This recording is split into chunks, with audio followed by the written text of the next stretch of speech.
Hey, so today I'm gonna be doing a review on this emulator that you guys see here. I'm moving my mouse here. Um, so it's actually a PlayStation Portable emulator, so PSP emulator, and I was kind of surprised that this is actually very smooth. Now, mind you, just so you guys know what's going on, this is running on computer right now on AMD based system. So I have the AMD, I believe the 6 core, I forgot the exact name of the CPU, it's been a while, but basically it's a 6 core AMD, and I have a dedicated graphics card running, which is also AMD or ATI. Again, I forgot the number. Again, I built this computer like 3 years ago, or 2 years ago. So yeah, even with the older computer, you can still definitely run this. And this emulator is called PPSSPP. Is also available for Android, and you know, if you use it and you like it, I definitely recommend donating them some money, at least $1 or $5, to the developer, because I mean, this is great. Now, the games that I have, the way it works is you go load, and you can basically load the game. Here, I'm just going to close it, but the way it works is, you know, obviously make sure you actually own the physical copy of the game. At least here in Canada, if you own the physical game, you can actually, you know, run the ROM. If you, so yeah, so if you make sure you own the game, so you can run the ROM legally. Yeah, PSP games are about $5 unused anyway, so it's not a big deal. So yeah, so the main thing is you can have all your PSP game collection here inside the computer, and also let me show you. So let's get into the game settings. So you just saw how I just loaded right here, and you can load .iso file off your computer. Same thing in Android. I haven't really played around too much with the Android because I tried it on Nexus 4, and most games run pretty slow. You're gonna need a pretty high-end Nexus device, or I mean Android device, and you know, something like probably Nexus 10 or some kind of tablet by Samsung. But anyway, so yeah, so you saw how the load works. So here's the game settings. So you have the graphics, audio, control system. So for the graphics, you can play around with the settings. What I did is I basically checkmarked this one here, force max 60 frame per second, and what else did I mess around with? I checkmark all these, basically hardware transformation, vertex cache, anti-aliasing here, and stretch display. I didn't do that because I'm guessing the PSP aspect ratio and my display aspect ratio might not match. Either way, oh, by the way, you can definitely do full screen. So yeah, you can toggle, where is it? It's somewhere here. You can toggle full screen on and off. Oh yeah, right here.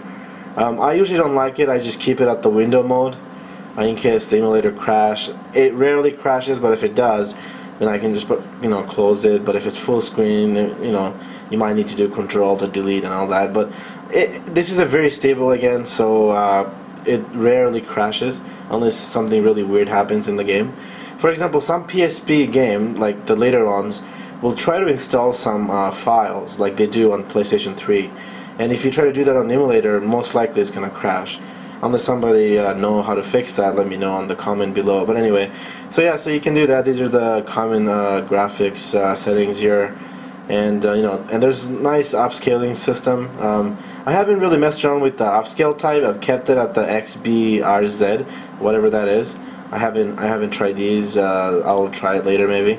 And then, you know, I made it to the maximum 5 times. And I don't know what this means, so whatever. And this one, this filtering is 16 times. Also texture filtering, set it to auto and all that stuff. And then for the audio, I didn't really touch it. I find it audio fine. One thing though, a lot of the PSP games cutscenes, they use the audio for the cutscenes. They use something called 8-track 3+. By default, the emulator has this thing unchecked. So if you load a game and you don't hear any sound, most likely because these settings, this is very important, this 8-track 3+ is probably not enabled. So just simply, you know, here, just check it and then back out of it, and that's all you have to do. For example, I try to play Jack and Dexter the sound wasn't working at the beginning, and then in the cutscene only, so I had to do that. And then here's the control. The cool thing is I'm actually using the Xbox 360, the USB Xbox 360 controller for Windows to play on this emulator. I didn't have to do anything. You can definitely, you know, map it. There is a control mapping option, but even the analog stick by default. So all I did was I plugged in the USB Xbox 360 controller, wait for it to install on the Windows, and then I load up the emulator. And once I'm in the emulator and I went into the settings, voila, it's just already there. So again, like, this is a very good emulator. This is a good coding. So I definitely recommend you know, donating some money to this guy, because I want this guy to continue working on this emulator and making it even better. Anyway, who knows? Maybe someday we'll have a Vita emulator. Probably not, because Vita probably runs on different architecture, so that's a different issue. So anyway, here's the system. Again, I did not like even play around with this, but I'm guessing you can probably mess around with the CPU clock and things like that, because I think PSP maximum clock speed is 355 megahertz, and I think Sony usually underclock it to 275 or something like that. But here it looks like you can actually set it to like crazy amount, but I'm just gonna leave it to the default. Again, if you're an advanced user and you know what these things mean, I mean, I know some of this meaning, but not every single thing. So again, it looks like you can also apply some cheat. I haven't figured out how to use that. So, but again, this is a really great, you know, things. If you can't beat a game, just, you know, use a cheat, whatever. I don't have any issue with cheating. And then I'm not too sure about the multiplayer portion of it, you know. So don't ask me that question. I definitely recommend going to this guy's website. Just go to Google and type in PPSSPP, you know, go to his main homepage, and just see if there is an online option. I highly doubt there is, but okay, so let's try to load a game here. So let's try Luminous. I'm pretty sure everybody played this game. This is one of the best puzzle game that was out for PSP at the time. And okay, so right, just so you know, I'm actually using the, you know, the Xbox 360 controller. Okay.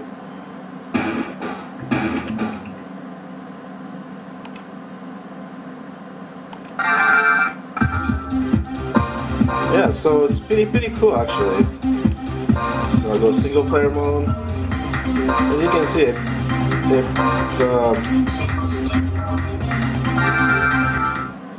you know, it plays really smoothly without any issue.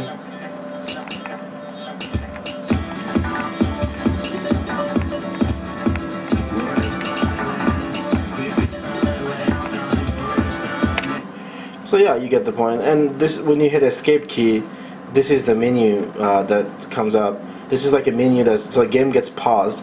This is an overlay menu by the actual emulator, and you can actually save state, load state. So, you know, if the game, if you're playing RPG game or something like that, and you know, you just want to save wherever you want, just save the state. You know, it looks like you can save up to 4, or maybe this is the controller. Who knows?